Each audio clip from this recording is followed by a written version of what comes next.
Hello, kamusta tayo? Magbabasa ulit tayo ng Bible, Hindi ba kayo magbabasa ng sarili ninyo? Hindi. Hindi ba kayo nagbabasa ng sarili ninyo? Magbabasa tayo ulit ng ng Bible. Okay? Bago tayo magbabasa ng Bible, alamin muna natin, no? Di ba ang days of the week, Monday, Tuesday, Wednesday, Thursday, Friday, Saturday, and Sunday.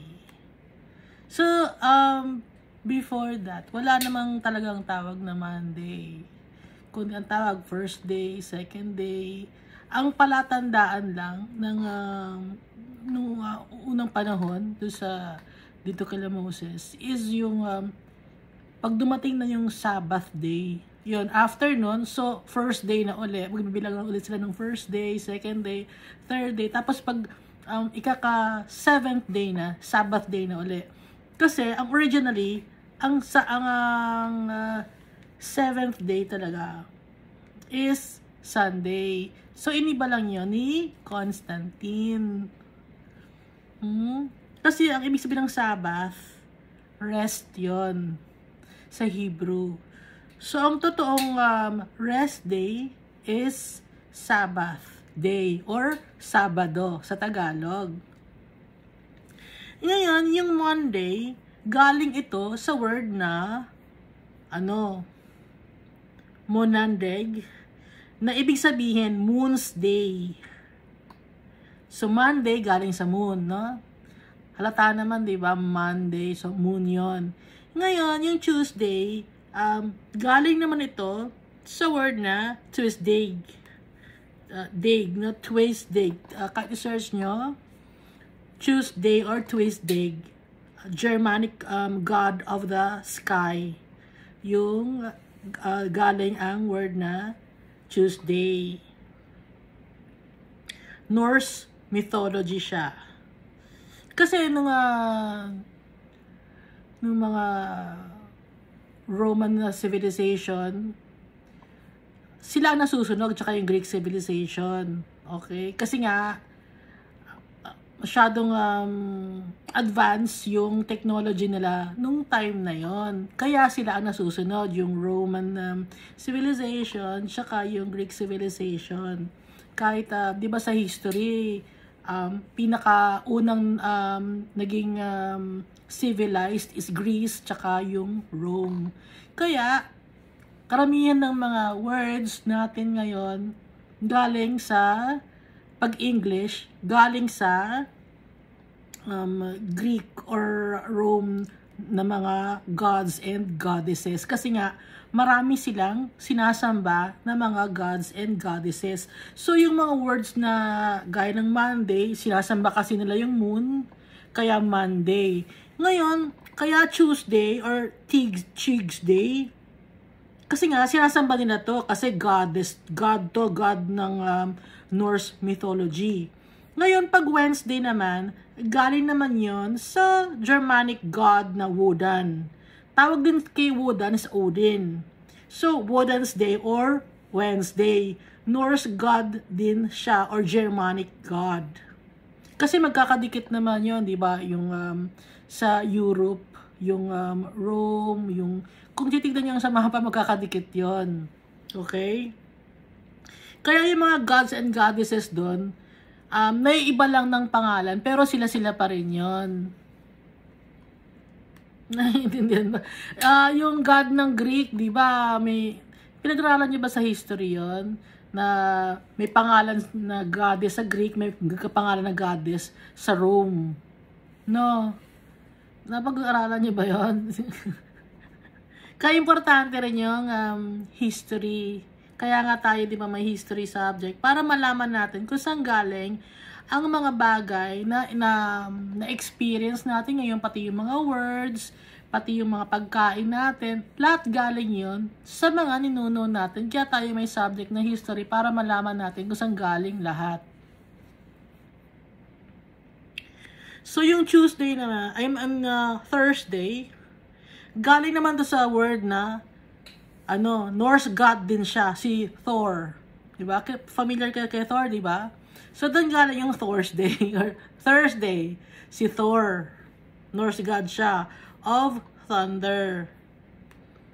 Ngayon, pag Friday naman, ang word na Friday, it came from the word freg. Siyempre, Friday, freg. Fregdag. Old English din siya. Nordic goddess din siya. Ang pangalan niya, Freg. With the Roman goddess, Venus. So, kaya nga yung mga gods and goddesses, na mga Nordic, na mga Greek, ganon, iisa lang sila pero naiiba lang ng pangalan. Ngayon, Sabado, syempre, yun ang rest day. Galing yun sa yung Hebrew word Sabbath, tsaka Greek word din siya, Sabaton. So, rest yun, ibig sabihin. Tapos yung Sunday, galing naman to sa word, syempre, na sun. Kasi sinasamba ng mga tao ang sun. Na hindi naman talaga dapat natin sambahin ng sun. Pero inilagay ng mga tao nung unang panahon kasi nga, yun ang mga sinasamba nila. Kasi nga, si Jesus Christ, hindi siya mainstream. So, nasusunod ngayon, yung mga tao na nasa matataas na antas ng lipunan, yung Rome, yung Greece, yung Anglo-Saxon, yung Germanic na tribe, ganun. Sila ang mga nasusunod. Okay? Pero yung Sabbath, hindi nila mapapalitan yun. Kasi nga, same lang to ng Greek, same lang ng Hebrew, tsaka ang Greek ang Sabbath or Sabaton. Kaya hindi na naiba.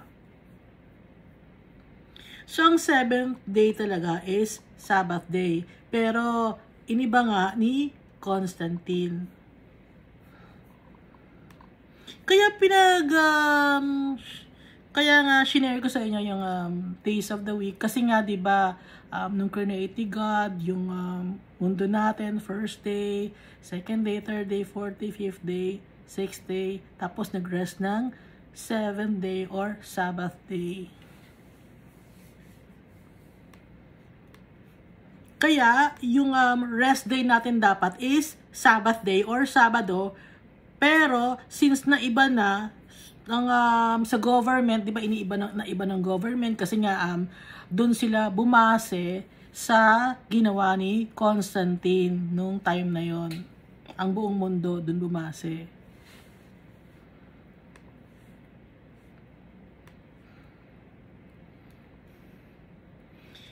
Kaya masasabi natin na everyday dapat i-worship natin si God. Okay? Every day, dapat natin i-worship si God. Hindi lang Sabbath day or Sunday. Sinasabi ko na Sabbath day, hindi dahil sa, may religion kasi na Sabado sila nag-congregate. Hindi dahil sa kasali ako, kundi yun talaga ang totoo. Okay? Balik na tayo sa Hebrews. Magbabasa na tayo ulit ng Hebrews, ha?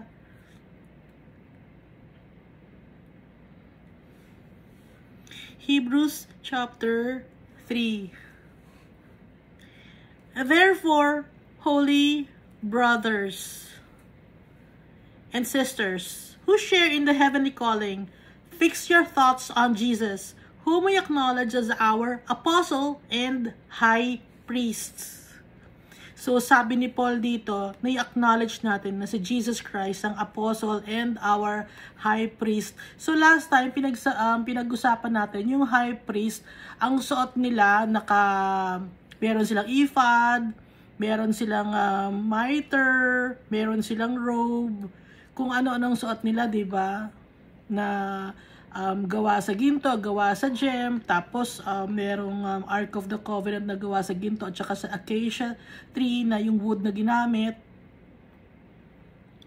Pero nung dumating na si Jesus Christ, hindi na kailangan yung mga ganong bagay. Kasi Si Jesus na mismo, precious siya. Ang karakteristik ng acacia tree, hindi nabubulok. Si Jesus Christ, hindi. Nabuhay siya. Magmuli. Forever siyang buhay. Ginto siya. Mas mahigit pa ang value ni Jesus Christ sa ginto. Precious siya. Okay? Kahit na anong gem, hindi maikukumpara yung pagka-precious ni Jesus Christ. Dito sa lupa, hindi maikukumpara. Hindi mabubukbok, hindi masisira, hindi mananakaw. Pag si Jesus Christ, ilagay natin sa puso natin. Dahil siya importante sa buhay natin, tsaka si Jesus Christ. Sila ang ating treasure. At saka yung acacia tree, merong medicinal properties yon. Okay? Kaya si Jesus din ang gumagamot sa atin. Siya ang nagpapagaling sa atin sa ating mga heartaches and pains and sicknesses. So lahat yon na binanggit sa Old Testament na mga bagay na pinagawa ni Almighty Father, nagpapatungkol yun lahat kay Jesus Christ. Pero syempre, mas precious si Jesus Christ. Dahil hindi siya nagkasala. Napakalinis ni Jesus Christ. Anak siya ni Almighty Father. Pinagtitiwalaan siya ni Almighty Father. At si Jesus Christ nagtitiwala rin kay Almighty Father. Kaya tayo, as followers of Christ, magtitiwala din tayo kay Jesus Christ tsaka kay Almighty Father. Si Jesus Christ ang ating high priest. Diba yung high priest laging nagbaburn ng mga animals para i-sacrifice kay Almighty Father, para i-offer kay Almighty Father. Nagwiwisik sila ng blood ng mga animals dun sa altar para luminis, di ba? Ngayon, si Jesus Christ, yung blood na niya ang ginamit. Ibinigay niya yung dugo niya sa atin, yung dumanak na dugo niya doon sa cross sa Calvary. Sarili niya ang in-offer niya kay Almighty Father. Yung mga animals, syempre, hindi perfect yun. Hindi talaga mawawala ang kasalanan ng tao sa animals, no? Sa pag-aalay ng animals. Kasi kundi symbolic lang yun. Pinagbigyan lang ni Almighty Father ang tao nun, nung time ni Moses. Pero nung dumating na si Jesus Christ, hindi na kailangan pa nating mag-alay ng kung ano-ano. Hindi natin kailangan pang magbigay ng kung ano ng ginto sa kung saan kayo nagpupunta o ialay nyo kung ano. Ang iaalay natin, sarili natin kay Jesus Christ. Kasi siya ang high priest natin. Hindi na ni Jesus Christ kailangan magsuot pa para luminis, magsuot ng mga kung ano ng ephod, para luminis. Kasi si Jesus na mismo ang malinis. Siya na mismo. Hindi na kailangan ng mga ginto, ng mga gems, na kung ano-ano. Si Jesus na mismo.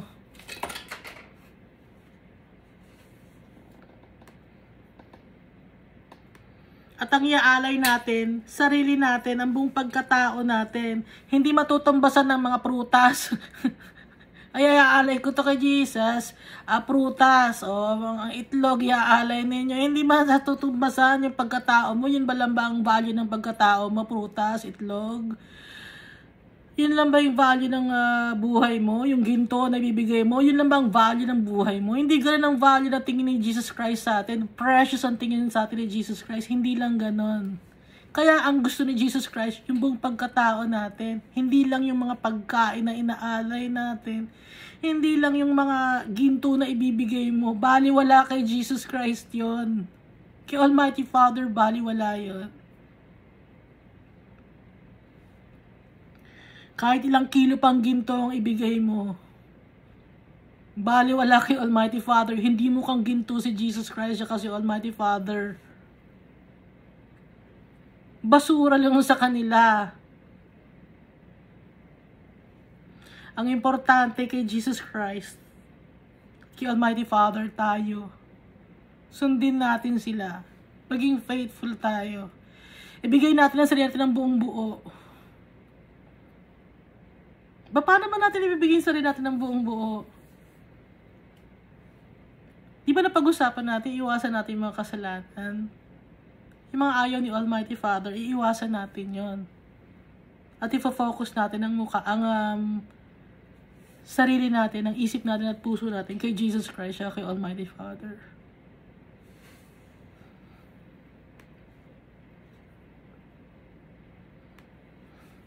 Asa verse 1 pa lang tayo. Verse 2.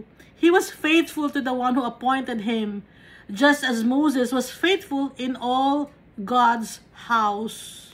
Si Jesus Christ, faithful siya kay Almighty Father. Gaya ni Moses, faithful siya sa mga tao, sa God's house, sa family ni God. Faithful si Moses. Kaya nga sinusunod niya ang utos ni Almighty Father ni Moses. Pero si Jesus Christ, faithful siya mismo kay Almighty Father.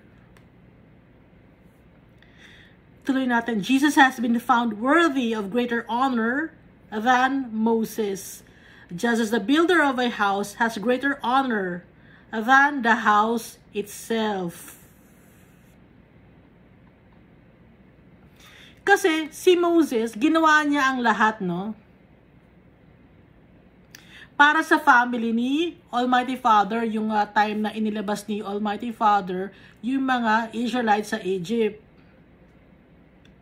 Parang siya'y naging head of the family nung time na yon. Pero, ngayon, nandito na si Jesus Christ. Mas malaki ang honor na ibinibigay sa Kanya. Mas worthy si Jesus Christ. For every house is built by someone, but God is the builder of everything. Moses was faithful as a servant in all God's house, bearing witness to what would be spoken by God in the future. But Christ is faithful as the son over God's house, and we are His house. If indeed we hold firmly to our confidence and the hope in which we glory. Si Moses, faithful siya sa family ni Almighty Father nung time na yon, nang siya ang kinuha ni Almighty Father na mag-oversee sa kanyang mga tao, sa mga Israelites.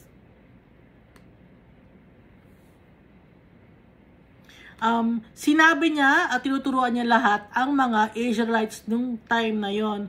Pero si Jesus Christ, faithful siya as a son. Dahil anak si Jesus Christ. Faithful si Jesus Christ as the son who is the head of God's family.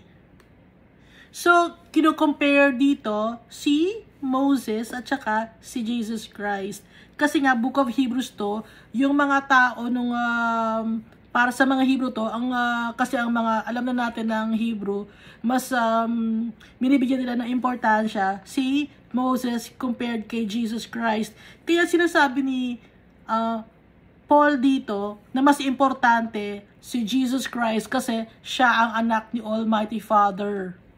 Si Moses ang servant, pero si Jesus Christ ang anak ni Almighty Father. Kaya mas importante si Jesus Christ.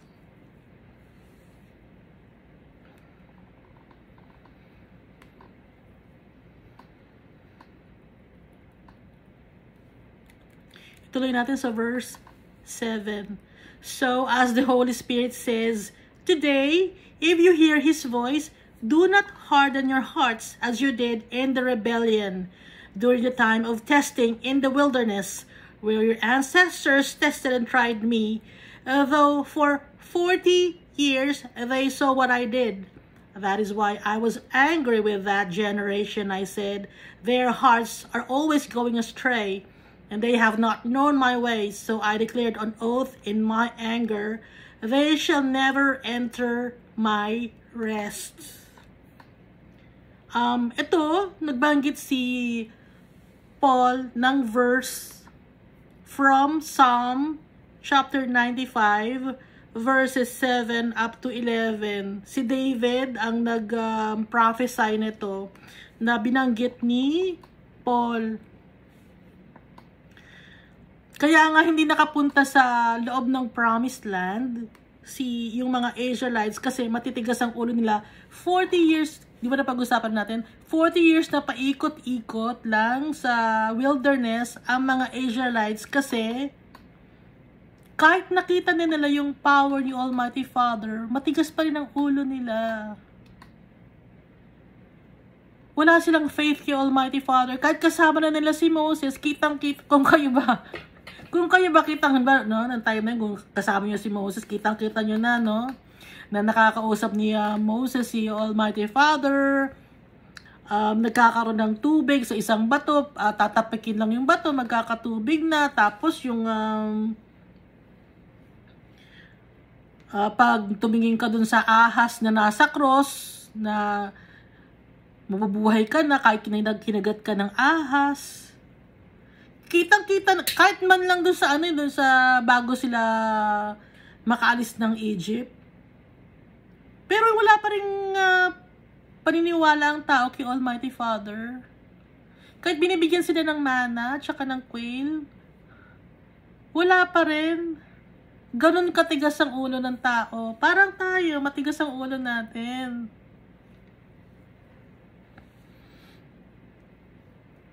Hindi ba ninyo nararamdaman na matigas din ang ulo natin?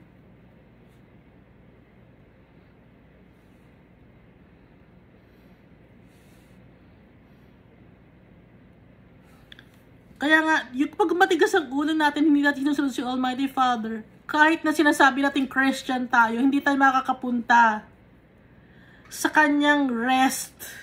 They shall never enter my rest. Yung mga Israelites na yun, kahit alam na nila yung tama, no? Hindi nila ginagawa yung tama, hindi sila natitiwala. So tayo as Christians, kahit alam na natin na Christian tayo, na alam natin si Jesus Christ, ating Savior, pero hindi pa natin ginagawa ang tama, we will never enter His rest. Kasi marami ngayong tao nagsasabing Christian sila. They praise God, they say hallelujah, gumaganon sila. Pero makikita mo, yung totoong Christian sa hindi Christian, through their works. Diba, binanggit natin dati, nabasa natin na malalaman mo ang isang tunay na follower ni Christ sa pamamagitan ng kanilang mga gawa. So, ano ba ang gawa? Babalik na naman tayo sa fruits of the Holy Spirit. But the fruits of the Holy Spirit is love, joy, peace, patience, kindness, goodness, faithfulness, gentleness, self-control. Against such thing, there is no law. So, malalaman natin na kung totoong Kristiyano tayo. Babalik na naman tayo sa Galatians chapter 5, verses 22 up to 23. So, may mga Christians, ako, na nakikita, ako din, kailangan ko ng self-control. May mga Christians na nagnanakaw pa rin. Kiniklaim nila na Christian sila pero nagnanakaw pa rin, nagsisinungaling pa rin, nagchichismis pa rin, walang faithfulness, walang gentleness, walang kindness, walang peace, walang patience, pero kiniklaim na Christian sila. Hindi makakapunta sa rest ni Almighty Father, kahit i-claim natin na Christian tayo. Kailangan meron tayong fruits of the Holy Spirit. Kailangan mababang loob pa rin natin. Mababang loob kasi, yung iba, ay hindi ko din, alam ba, may nagnakaw sa'yo, tapos sabi niya Christian siya, tapos hindi niya inamin, nagmatigas siya. So, pag nagmatigas ka, hindi mo inaamin, mayabang ka pa din, pero sasabihin mo Christian ka, i-deny mo, nagsisinungaling ka, hindi ka anak ng Diyos kasi nagsinungaling ka eh. Kanino kang anak pag nagsisinungaling ka? Anak ka ng demonyo.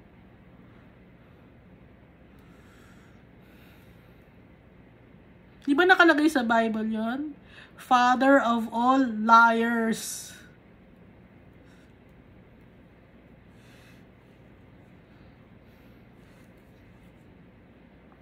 So kahit i-claim mo na Christian ka, tinanggap mo si Jesus ng buong buo sa puso mo, pero kung nagsisinungaling ka pa rin,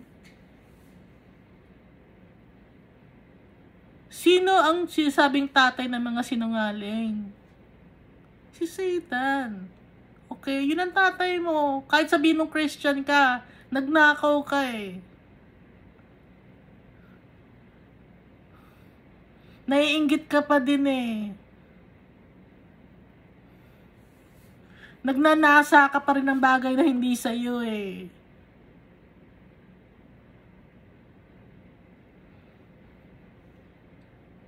Ibig sabihin, hindi natin buong-buong binigay ang sarili natin kay Jesus Christ. Kasi, kung binigay natin ang sarili ng buong-buo kay Jesus Christ, we will take up our own cross. I-deny natin ang sarili natin. Kahit naiinggit tayo, okay lang, Jesus, hindi ako naiinggit. Ibibigay ko sa'yo lahat to, pasensya na. Maghingi tayo ng tawad kay God. Nagnakaw ko, kahit maliit lang ang ninakaw mo, sa tingin mo, makakaligtas yung kay Almighty Father, kahit maliit ang ninakaw mo. Sa maliit na bagay, hindi ka na pagkakatiwalaan, malaking bagay pa kaya.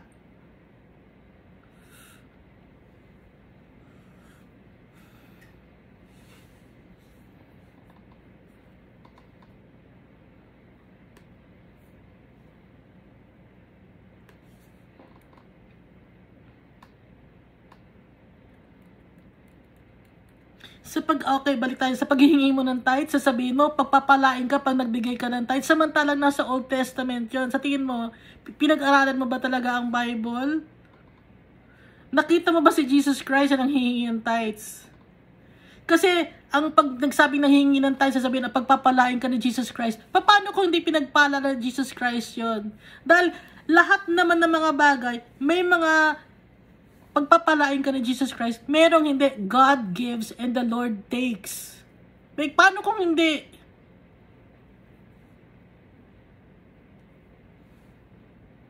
Kaya dapat sabihin, the Lord's, if it's the will of the Lord, okay? If it's the will of the Lord, pagpapalain ka niya, bibigyan ka niya ng blessing. If it's not His will, then it's okay, it's fine. That's His will. He has other plans for you. Pero wag natin isisiksik na yung tithes, doon ka magkakapera, doon ka yayaman, doon gaganda ang buhay mo. Hindi totoo yun.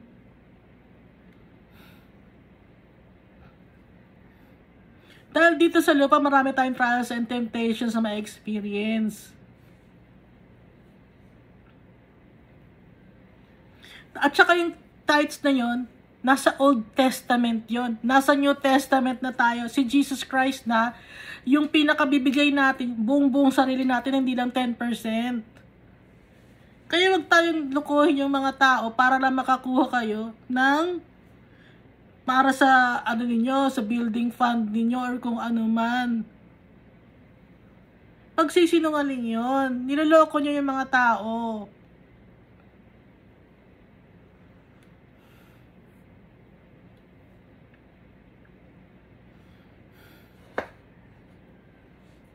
Kung ang sinasabing ganun si Jesus Christ, huwag yung gamitin ng pangalan ni Jesus Christ siya ni Almighty Father. Nagsisinungaling kayo. Basahin niyo mabuti ang Bible. Humingi tayong tawag kay Almighty Father.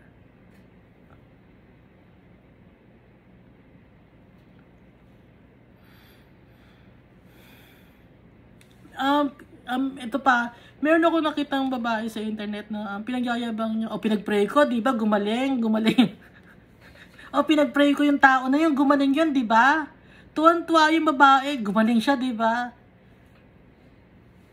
Parang kinukuha nung babae na yun, yung yung glory ni Almighty Father. Huwag ganon. Kasi, kung gagaling ang isang tao sa kanyang sakit, it's the will of the Almighty Father. Kung hindi, will din ni Almighty Father, yun na hindi. Kasi, yun na yung time for that person to enter God's place in heaven.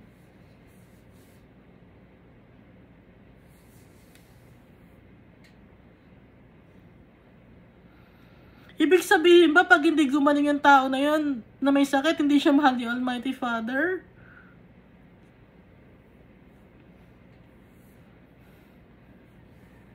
Paano na yung mga taong nawala na, yung mga apostles?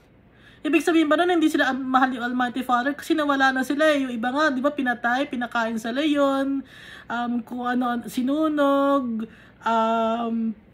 kung ano-ano ang ginawa sa mga apostles na yon, sa mga disciples. Ay, ibig sabihin ba nun, hindi sila mahal ni Almighty Father?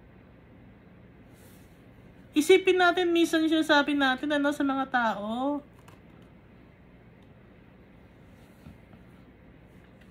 Lahat tayo, mahal tayo ni Almighty Father. Dumadaan lang tayo sa pagsubok. Tinetest tayo ni Almighty Father.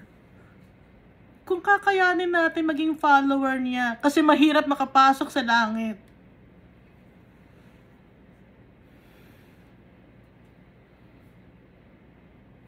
Isik natin yung heart ni Almighty Father para makilala natin siya ng totoo, ng todo, ng buong puso.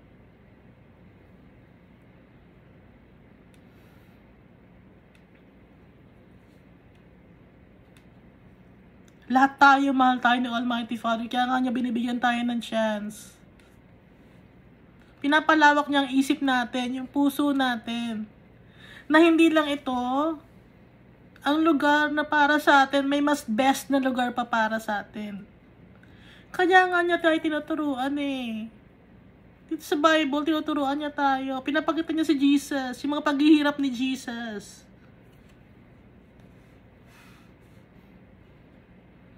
Si Jesus nga, hindi siya impervious or hindi siya exempted sa sakit, sa mga pasakit, sa mga temptation. Tayo pa kaya? Si Jesus nga ang sample natin, kaya nga susundin natin siya.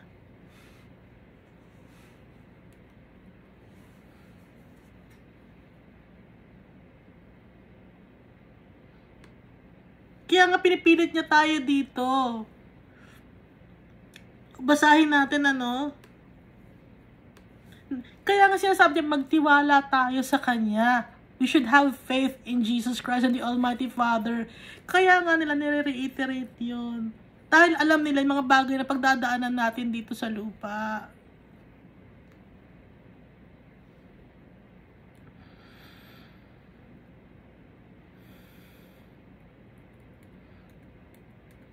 Mahirap maging follower ni Christ.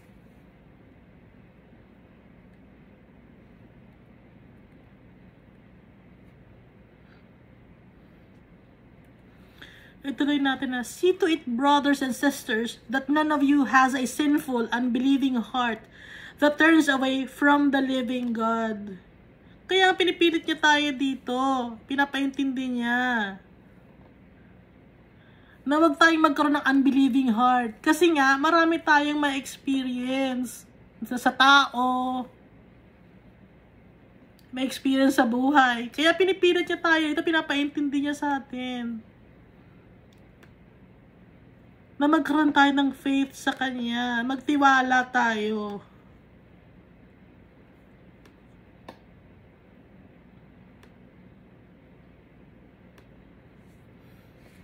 Tuloy natin, But encourage one another daily as long as it is called today, so that none of you may be hardened by sin's deceitfulness.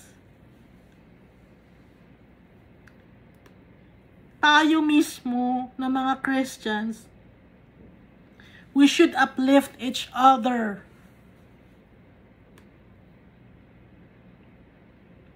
Dahil nga, yung kasalanan, lolokohin tayo ng kasalanan.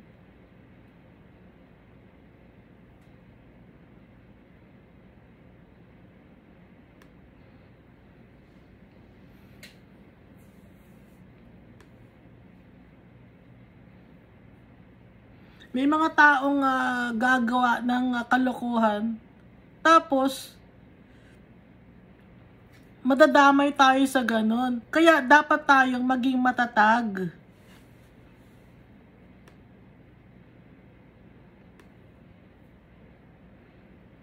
Kumapit lagi kay Jesus Christ, siya kay Almighty Father.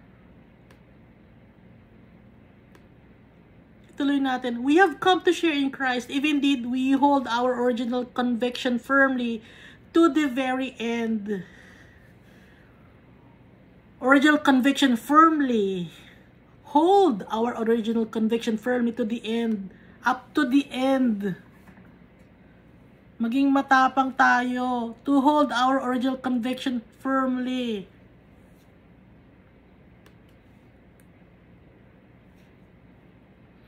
Today, if you hear His voice, do not harden your hearts as you did in the rebellion. Nag-quote na naman dito si Moses na sinabi ni David galing sa Psalm chapter 95 verses 7 up to 8. Huwag tayong matigas ang ulo.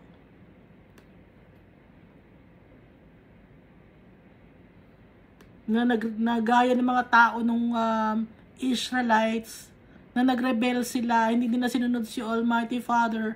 Ang sinunod nila, yung gusto nila, ang sinunod lang nila, yung nasa isip nila. Hindi nila sinunod yung mga instructions ni Almighty Father. Hindi sila nagtiwala kay Almighty Father.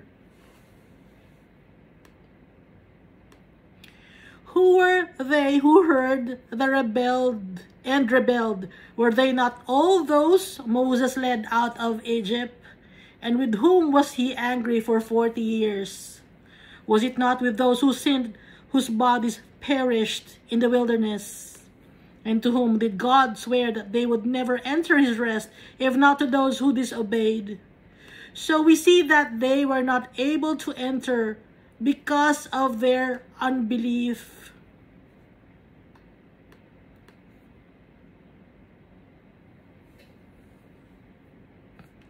Sino yung mga hindi nakapasok sa promised land?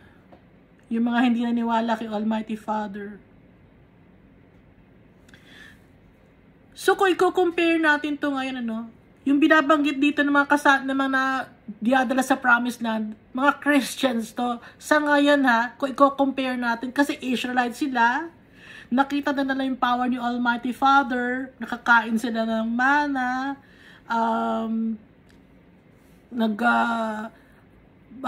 nag-Passover meal sila. So, binabanggit dito, mga Christians na to, sa ngayon, nung time ni Paul, ang binabanggit niya dito is mga Hebrews. So, since tayo, mga na rin tayo, chosen people of God na tayo, dahil Christians na tayo, He chose us first. Jesus chose us first. Hindi tayo nagpili kay Jesus at Almighty Father. Sila nagpili sa atin. Kaya ngayon, hindi na tayo mag-disobey. Susundin na natin sila. Para hindi tayo mapahamak. Para makapasok tayo sa kaharian ni Almighty Father in heaven. Huwag nang matigas ang ulo natin.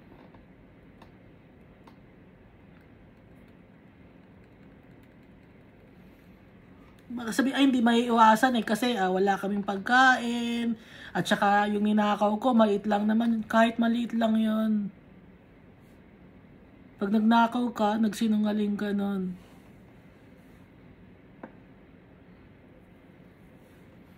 Hindi, lang naman konti lang naman, kahit na butil lang.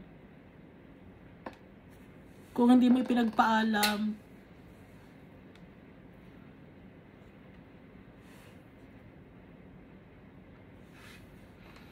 Kahit na ang paninirang puri ng tao, masama din yun. Kasi ninanakawan mo yung tao ng kanyang pagkatao. Ninanakawan mo ng dignidad yung tao na yun.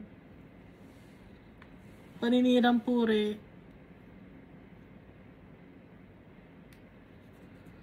Ayaw ni Almighty Father nun.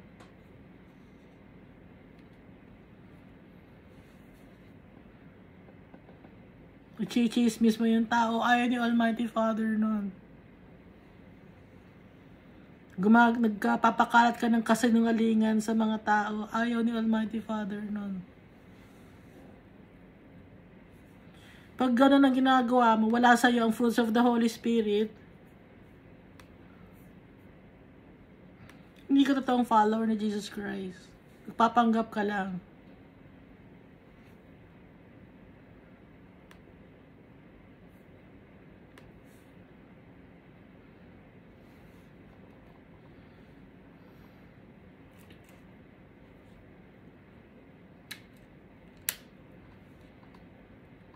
Kahit na white lies, ayaw ni Almighty Father. Kasi si Almighty Father, He always wants the truth. Pati si Jesus Christ, yung totoo.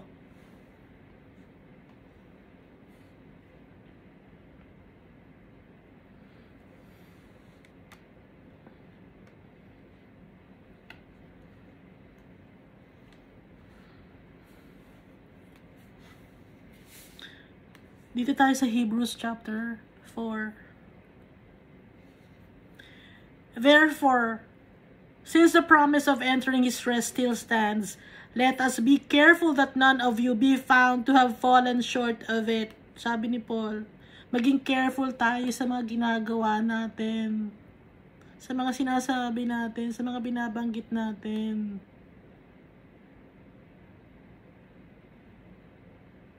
Para hindi tayo kakitaan ng mali ni Almighty Father, para matuwa siya sa atin, para maging para hindi tayo kahiya ni Jesus Christ kay Almighty Father.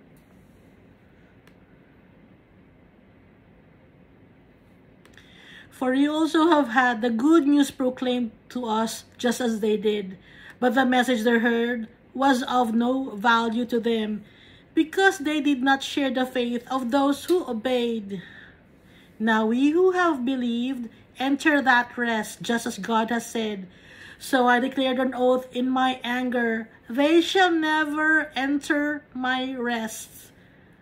Binanggit niya yung verse na prophesy ni David, Psalm chapter 95, verse 11.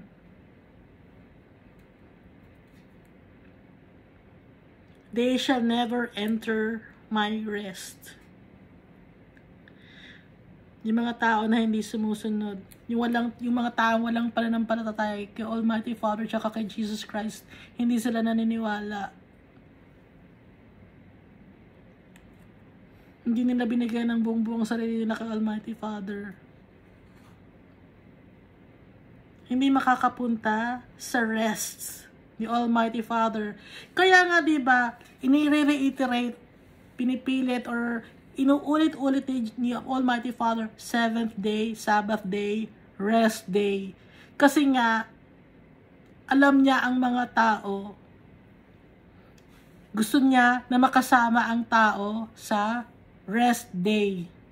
Sa ika-7th phase of life ng tao.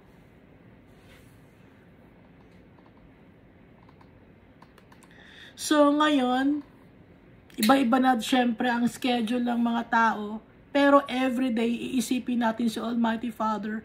Everyday magpe-pray tayo. Everyday i-worship natin siya. Ilalagay natin yung salita niya sa puso natin tsaka sa isip natin.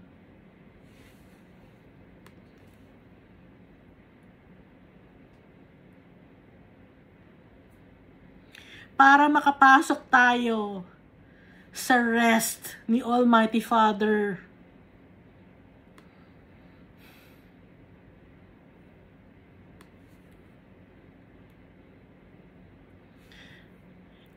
Tuloy natin. And yet His works have been finished since the creation of the world. Simula pa nung create ni Almighty Father ang mundo na to, tapos na hanggang Book of Revelation. Alam na niya ang mangyayari. So, yung mga bagay na directives niya na rest day, Sabbath day, inano lang niya yun para lang maintindihan natin Dahil nga, si Almighty Father, malawak ang isip niya. Yung mga bagay na mabababaw, yun lang muna ang pinapaisip niya sa atin para maintindihan natin. Pero hindi pa rin natin maintindihan kahit mababaw. Kasi nga hindi natin siya hinahanap. Kaya hindi natin maintindihan. Pero kung hahanapin natin si Almighty Father, maiintindihan natin ang lahat.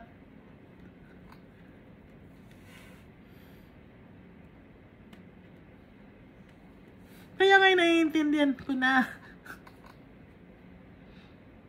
Naiintindihan ko na ngayon. At kayo alam ko naiintindihan nyo na rin ngayon.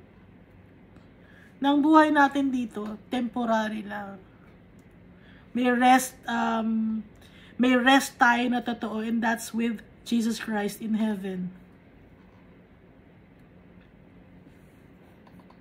Pero hindi pa ngayon, alam ko takot kayo, hindi pa ngayon, okay? Ano lang to, binibigyan niya tayo ng big picture para hindi na tayo matakot.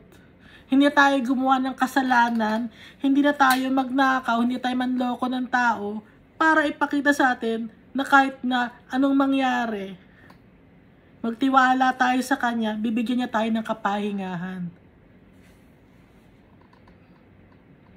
Ituloy ko lang na, and yet His works have been finished since the creation of the world. For somewhere, He has spoken about the seventh day in these words. On the seventh day, God rested from all His works. So, diba, last time binanggit natin na seventh day talaga, nag-rest si Almighty Father. Rested from all His works. So, yun ang ika-seventh phase of our lives. Kay Almighty Father tayo. Yun ang rest day. And again, the passage above, He says, they shall never enter my rest. Kaya nga, inuulit-ulit dito ni Paul na yung rest day. Hindi yung Sunday dito sa lupa. Hindi. Ang rest day natin sa langit. Yun ang totoong rest day natin.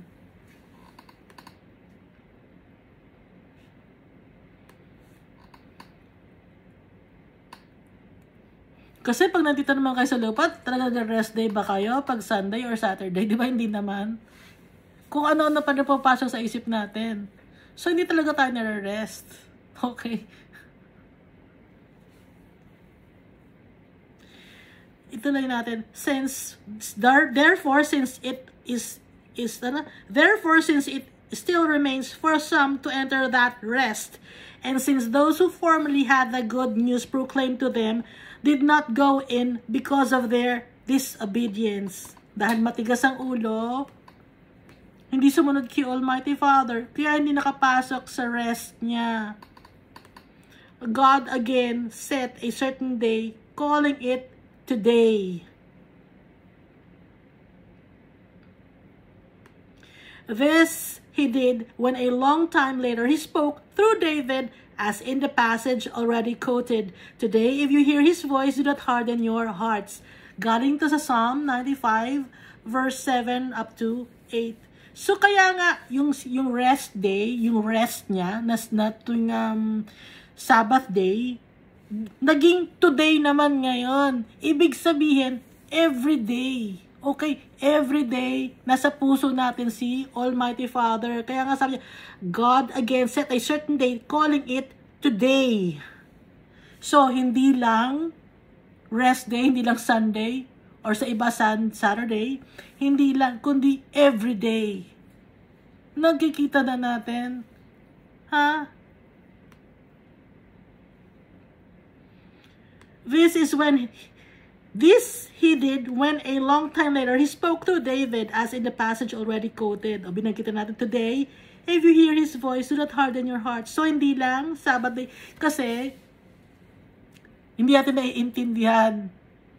Kaya ang ginawa ni Almighty Father, imbis na Sabbath day or Sunday, binanggit na niya ang today. Every day natin siyang i-worship. Every day natin siya nasa puso dahil today. Today na. Any time of the day.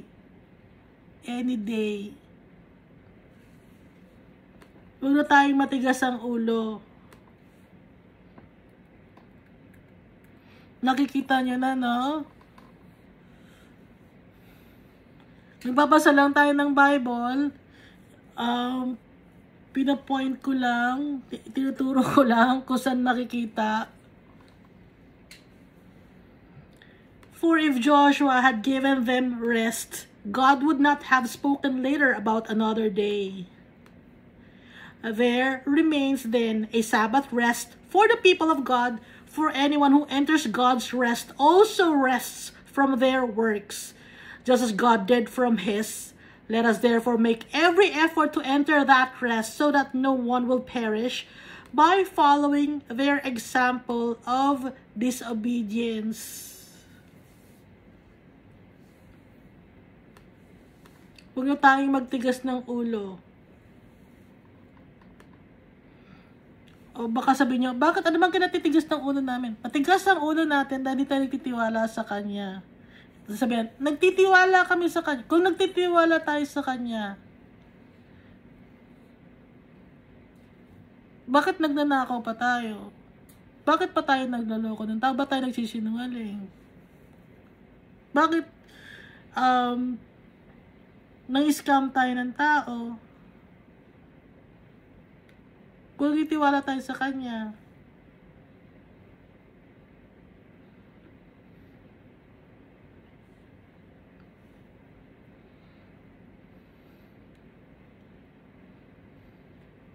bakit nagchichismis pa tayo ng tao para gumaling tayo sa trabaho, para maangat ang posisyon nyo sa trabaho, para tumaas ang sweldo ninyo? Ganun pa rin yun, ano?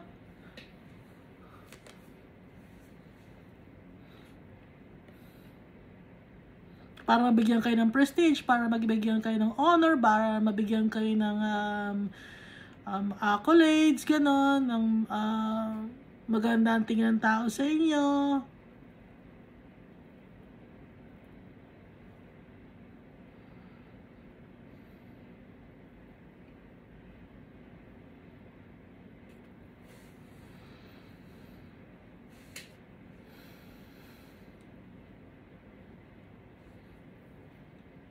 Pag gano'n ang ginagawa natin, ang tingin sa atin ni Almighty Father, wicked tayo. Ano bang wicked? Salbahe, evil.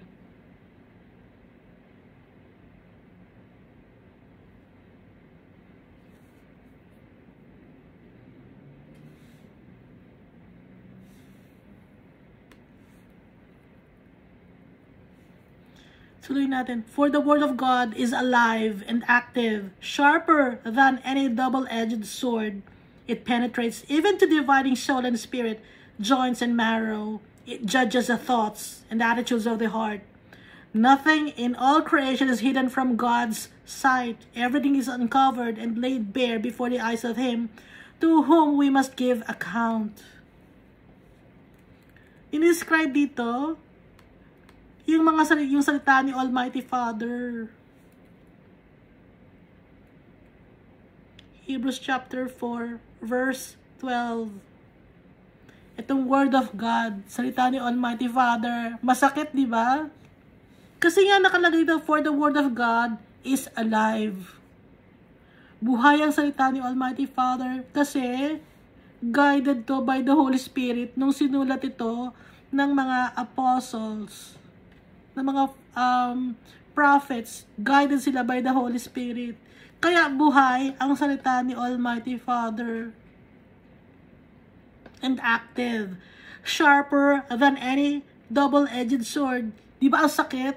Pag nabinasa natin ang salita ni Almighty Father, masakit, nasasaktan tayo.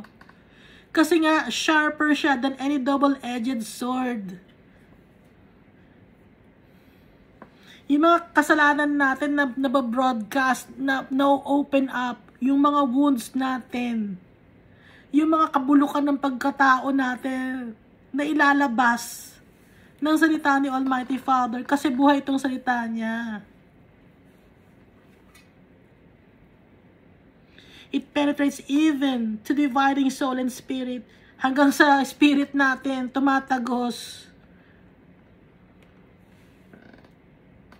Kaya nga may mga tao na offend sa Word of God, na-offend sila. Kasi nga, nape-penetrate even to dividing soul and spirit, joints and marrows. Kaya maraming tao na ayaw kay Almighty Father, tsaka kay Jesus Christ. Kasi na-expose ang pagkatao natin. Kung ano ang totoong nasa sa atin, kung anong klaseng tao tayo, na-expose ng salita ni God. It judges the thoughts and attitudes of the heart. Yung puso natin, kitang-kita dito. Alam ni Almighty Father lahat, walang maitatago. Kaya nakalagay lahat sa Bible. Nandito sa salita niya. Nothing in all creation is hidden from God's sight. Lahat tayo, kitang-kita. Kahit magtago tayo, ha? Hindi tayo makakapagtago. Yung mga ginagawa natin sa dilemma, hindi natatago yon. Alam ni Almighty Father yon. Everything is uncovered and laid bare before the eyes of Him to whom we must give account.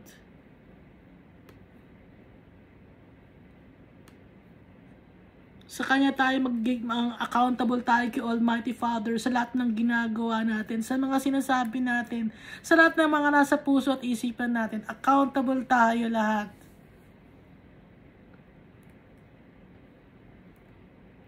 Masakit magsalita si Almighty Father. He is a loving God. Pero, para mabuksan ang isip natin, sinasabi niya sa atin ang totoo. Para mapabuti tayo.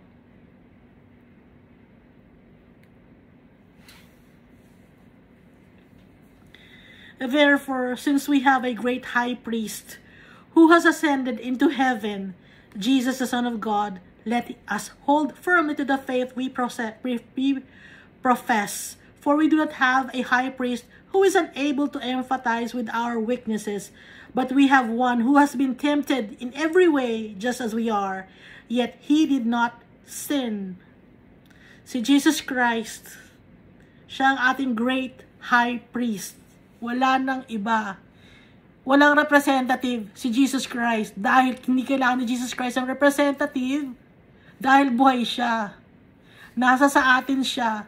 Pag pinag-uusapan natin siya, pag nagpe-pray tayo sa Kanya, kasama natin siya. Pag nagpe-pray tayo sa Kanya, kay Almighty Father, kasama natin si Jesus Christ. Kaya hindi natin kailangan ng representative. Dahil si Jesus Christ, buhay siya.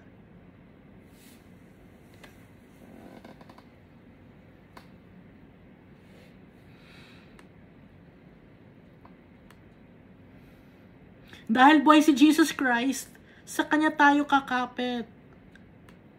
Yung pananampalataya natin, i-anchor natin, o idikit natin kay Jesus Christ. Kasi,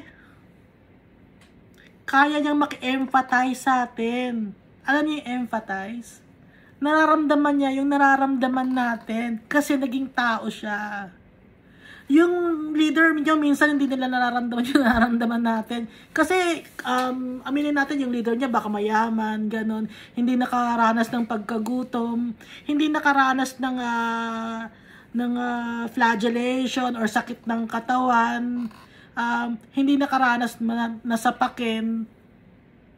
Hindi yun nakaka-relate sa atin. Okay? Hindi nakaranas pagtawanan, kutsain. Yung leader ninyo, nakaranas ba ng ganon? Hindi. Kaya si Jesus Christ, naranasan niya lahat yun. Kaya kaya niyang mag-empathize sa atin. Kaya niyang nararamdaman niya yung nararamdaman natin. Nagutom si Jesus Christ. Okay? So, yung tayo, nagugutom tayo, naramdaman ni Jesus Christ yun. Yung pain natin, yung suffering natin. Nung inalipus na tayo ng mga tao, naramdaman ni Jesus Christ yun. Kasi siya, inalipusta rin siya ng tao eh. Nung binetray tayo ng mga kaibigan natin, ng mga kamag-anak natin, nung iniwan tayo, nung inabandon tayo nila, hindi nararamdaman ng iba yun. Si Jesus Christ naramdaman niya yun. Kasi inabandon din siya. Binetray din siya ng mga kaibigan niya. Ng mga kapatid niya. Iniwan siya. Ganun ang Diyos natin. Si Jesus Christ.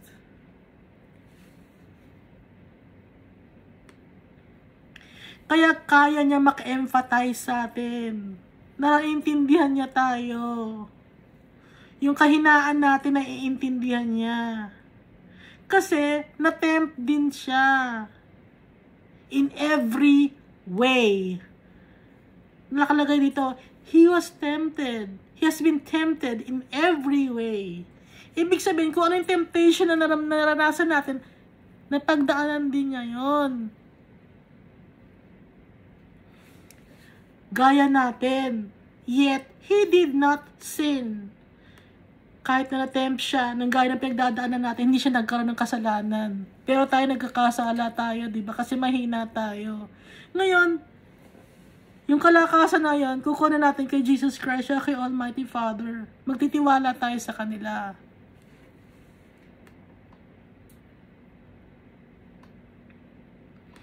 Let us then approach God's throne of grace with confidence, so that we may receive mercy and find grace to help us in our time of need.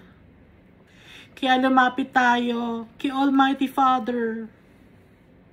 Hingin natin ang awa niya nang may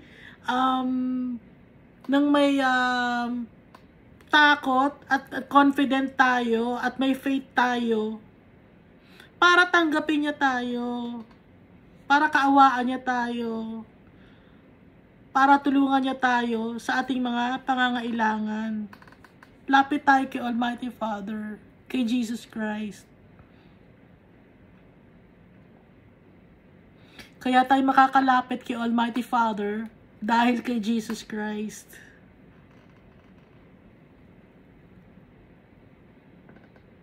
Wala tayong ibang bridge or mediator para makalapit kay Almighty Father. Si Jesus Christ lang. Wala nang iba. Kasi si Jesus Christ, hindi siya nagkasala.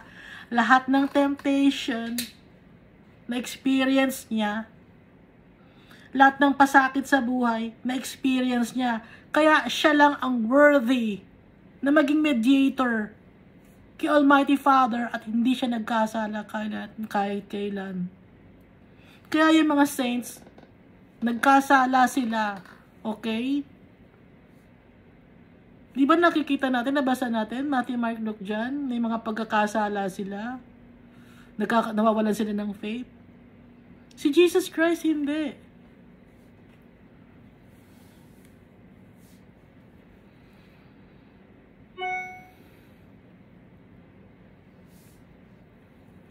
Kaya si Jesus Christ ang pagtitiwalaan natin. Siya ang lalapitan natin. Mapagmahal si Jesus Christ.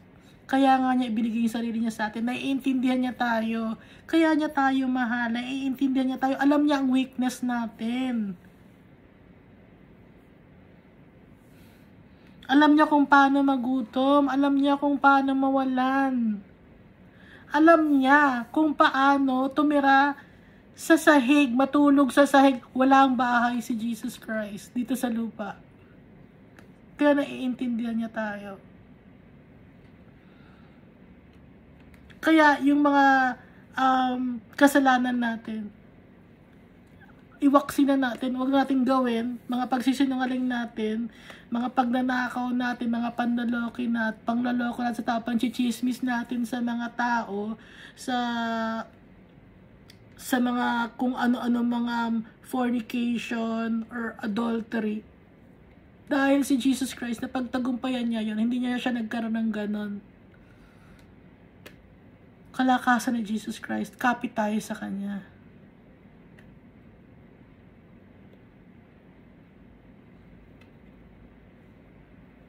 At never si Jesus Christ naghingi ng donation ng tithes. Hindi natin nakitaan si Jesus Christ naghingi ng tithes. Hingi ka ng tithes or para sa building fund. Walang hiningi si Jesus Christ na ganun. Siya pa ang tumutulong sa mga tao. Nagdo-donate sa kanya. Ang mga tao, gaya ng dating sabi ko, si Judas pa ang may hawak ng pera na kinukupitan pa ni Judas. Tapos yung pera na yung pinagtutulong nila sa ibang tao na nangangailangan. Hindi siya nagtatayo ng building. Hindi nagpatayo ng building si Jesus Christ dahil yung katawan niya na mismo ang ating ang pagtitiwalaan, yung sinira na yung temple niya. Sinira na niya yung temple, di ba? Di ba nabasa na natin, sinira niya yung temple. At nung nabuhay siya magmuli, after 3 days, naitatag niya uli yung temple, yung katawan niya. Kaya si Jesus Christ, sa puso natin nananahan, yung katawan natin, sacred. Kasi si Jesus Christ, ang leader natin, siya ang Diyos natin. Siya ang tutularan natin. Napakahirap, no? Napakahirap talaga. Pero kung nagawa na Jesus Christ yun, magagawa rin natin yun dahil nga sa kanila tayo hihingi ng kalakasan.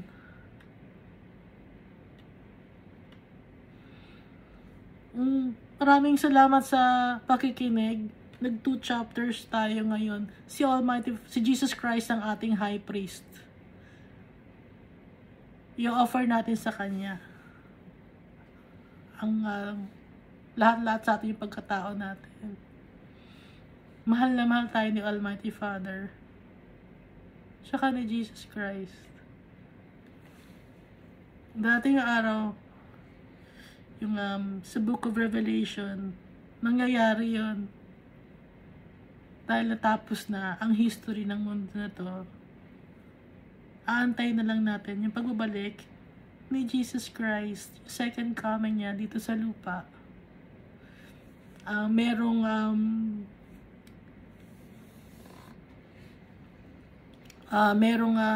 parang tanda or ano tawag doon? May clue. May clue na binibigay doon sa Book of Revelation. Aantayin natin yung 2 olive trees. Hindi ko alam kung 2 tao yun, pero 2 tao yun. Kasi 2 olive trees eh. Yung 2 tao na may katangian ng olive trees. Antayin natin yun. At pag dumating na yun, buti binigyan tayo ng clue ni Almighty Father, no? Kasi kung walang clue, kailangan kaya mag-aantay-antay tayo. So, kailangan makaantay tayo ng 2 olive trees. Kasi, nung si Jesus Christ, bago siya ipinanganak, ang clue or prophecy na ibinigay is bababa si Elijah. Okay? At siya yung magde-declare or na darating si Jesus Christ. Pero, hindi si Elijah ang dumating. Ang dumating si John the Baptist. Okay? Ibig sabihin nun, hindi man si Elijah ang dumating, yung katangian na parang si Elijah, yun ang ipinadala, si John the Baptist. So ngayon, sa second coming ni Jesus Christ, aantayin natin yung 2 olive trees. Thank you and God loves us all so much.